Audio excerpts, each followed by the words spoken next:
expliquer en quoi ça peut être très intéressant pour vous de faire un stage à l'étranger plutôt que de le faire en France. Pour dire à quel point c'est trop bien d'aller en stage à l'étranger.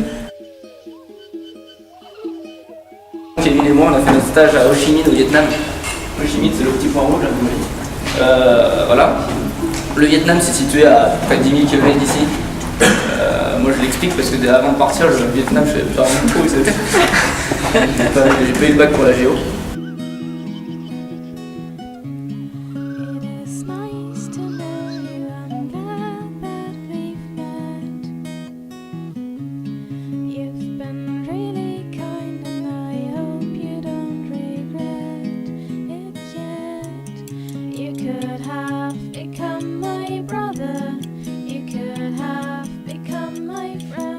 Pourquoi est-ce qu'à la fin vous aurez tous envie de faire un super stage Vietnam?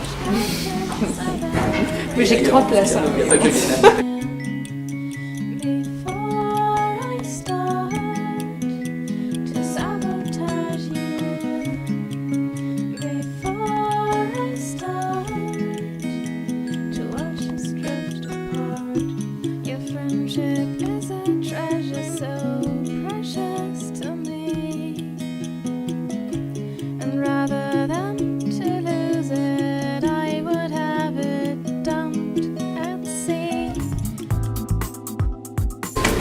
Bon, on se présente, il y en a qui nous connaissent déjà.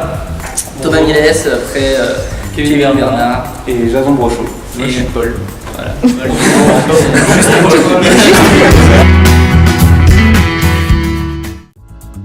Les gouttes d'encre pour pouvoir caractériser les diamètres et les différentes réactions selon ce qu'ils voulaient faire, et je devais concevoir un banc optique pour pouvoir observer tout ça. C'est bon. Donc le mien, c'était l'amélioration d'un processus de gravure de profonde. C'est un peu complexe, c'est une grosse machine. Donc, je ne sais pas s'il continue parce que c'était un sujet un peu béton. Donc je me suis occupé de l'illumination de ces tableaux de bord, parce qu'il y a tous des systèmes de LED qui fonctionnent. Il y a beaucoup de relations avec la mécanique, l'informatique et l'électronique. Donc c'était... Je me suis pas occupé de la partie électronique. Je ne m'occupe pas de la partie électronique ni de la partie informatique. Mais on est en relation avec ces personnes et on est amené à parler avec ces personnes. Et après on parle plus anglais. Pas que ça vous fasse peur, parce qu'à part Jason, quand on est parti, Kevin et moi en anglais c'était quelque chose. Et surtout moi. Des fois un peu compliqué, mais au bout d'une semaine, globalement, on arrête de paniquer, on arrête de se dire que dès qu'on parle, c'est ridicule. Et au bout d'une semaine, c'est fini, on parle très bien, et peut-être qu'on fait des petites erreurs un peu grammaticales, même beaucoup d'erreurs. Tous les bénéfices d'un stage à l'étranger, en premier lieu, c'est la pratique de l'anglais. Thomas et Kevin l'ont dit, c'est vraiment véridique. L'anglais, Enfin, je vois carrément la différence cette année. Quand j'ai mes cours d'anglais, c'est une différence. Parce que le truc, c'est que là-bas, au laboratoire, au travail, on doit parler en anglais. Et il y a surtout que dès qu'on sort avec tous nos amis vietnamiens ou d'autres nationalités, parce qu'il y avait des Japonais et des Américains, on parle tout le temps anglais. Pour apprendre à parler vietnamien, c'est très compliqué. On a essayé, on a tous essayé. Et sauter de notre vie tout le temps.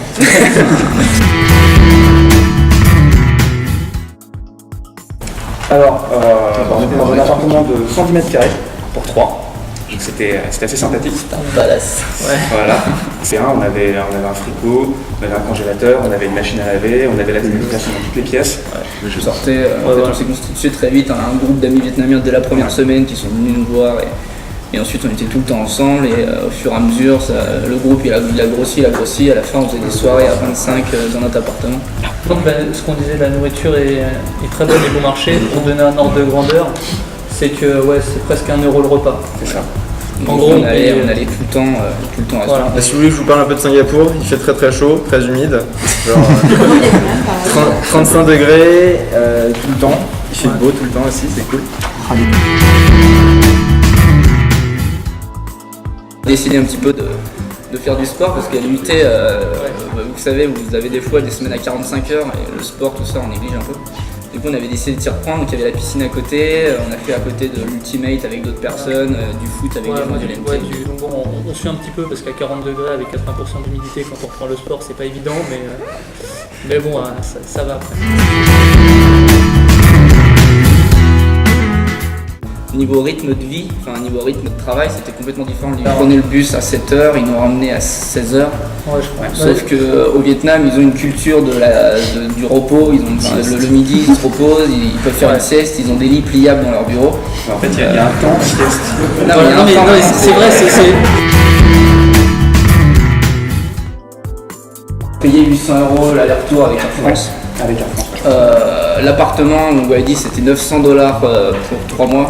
Donc en gros, ça faisait 230 € par mois. C'est moins cher que ce que je payais au Crous pour 9 mètres carrés. Donc quand on vous dit que c'est intéressant, c'est que niveau prix, je parle financièrement, c'est qu'on a touché tous les trois, chacun une bourse de 1200 €. Ça rembourse le billet d'avion et c'est comme si on touchait les APL. En gros, c'est comme, moi personnellement, ça a coûté moins cher à mes parents que je sois au Vietnam. Billet d'avion, tout compris, billet d'avion, nourriture et autres. Après peut-être pas voyage, parce que oui, voyage, après on est allé au Cambodge, mais ça c'était nos extras à nous. Mais le fait d'être là-bas à Ho Chi Minh, ça coûtait moins cher que s'il était resté en France à payer les Crous à 250 € la chambre de 9 mètres. Moi je suis pas allé boursier et j'en ai bénéficié, donc il faut pas vous dire que... À peu près, je sais pas, je dirais 700 €, 750 €, plus les primes qu'on peut avoir si on travaille plus, ce qui était mon cas. Des heures sup parce qu'on était en retard sur le projet, bref. donc oui, ça m'est arrivé de travailler 7 jours sur 7, de venir le samedi et le dimanche, mais c'était particulier et ça dépend vraiment des périodes. Il y a des moments où il y a le projet qui est en gros rush et il faut venir tout le temps. Il y a des moments où c'est relax et il n'y a pas grand chose à faire. Si vous n'êtes pas boursier, vous ne l'avez pas. Voilà. Et vous avez eu la bourse aussi? On a eu la bourse, moi j'ai eu... Enfin, Mathias et moi, Mathias n'est pas là, mais on a eu 400 € par mois. Quand on part d'ici, il faisait 9 degrés et du coup on se dit pas qu'il faut de la crème solaire, c'est qu'arrivé là-bas il faisait super chaud et on n'a plus l'habitude de la crème solaire et on se fait un trip en motobike. Les Vietnamiens ils nous disent c'est 80 km, donc pour nous ça semble rien, parce que là-bas la limitation même pour tous c'est 50 km/h, c'est pas une limitation de panneau, c'est juste qu'il y a tellement des trous dans les routes que de toute façon ils peuvent pas aller plus vite. En gros c'est les trips qu'on a fait à la fin, c'était sur Sapa, sur Hanoï, c'est dans le nord du Vietnam, parce qu'on a continué derrière notre stage, quand on n'était plus en stage pardon. On a continué en vacances, on se retrouve chacun derrière un Vietnamien parce que à part Jason, nous on n'avait jamais conduit de moto et donc dès le début quand on dirait une moto comme ça, il faut savoir qu'ils ont des casques, c'est pas comme les nôtres, ils ont des casquettes, c'est des casquettes dures.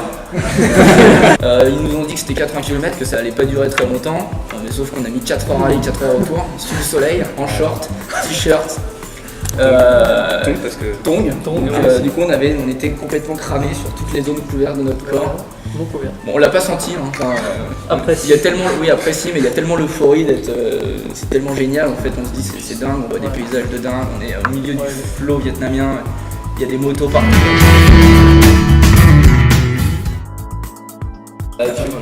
Juste un truc, tout à l'heure on disait que la population était accueillante. Ah oui. En fait, la photo que vous voyez en bas à droite, c'est quand on était à la rivière, donc le premier week-end, il y a un Vietnamien qui est venu nager un peu avec nous. Et on ne connaissait pas du tout. Après, il nous a invités à aller boire un coup chez lui. En fait, il nous a vu sauter dans la rivière du pont et tout. Il est venu nager avec nous et il nous a proposé de venir boire des noix de coco après chez lui. Il nous a proposé à manger que sa femme avait fait. Et de l'alcool de Rick, sa femme avait fait. Il nous proposait du vin vietnamien. Donc nous, étant français, le vin, on s'est dit on va tester. Bon, on l'a vu arriver avec une espèce de bonbon transparent. On s'en souvient parce que ça. Ah oui. Là, c'est nous, toute l'équipe du bureau d'études en mécanique, avec le repas d'adieu pour fêter notre départ. Pour regretter le fait que nous partions. Donc comme vous le voyez, il y a plein de nationalités différentes. Juste dans le bureau d'études, il y a les Chinois, les Japonais, les Malaisiens, les Indonésiens, Français, un peu allemand, bien. Et en fait, c'est super intéressant parce que quand on travaille, donc évidemment on parle en anglais.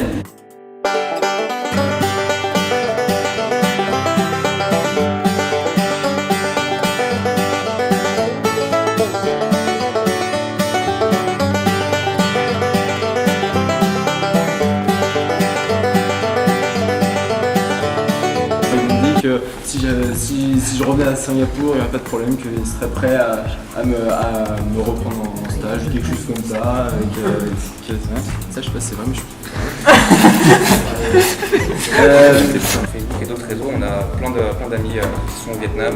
D'ailleurs, si jamais vous y allez, on Ouais. pourra vous donner des contacts d'amis qui sont enchantés de croiser les Français.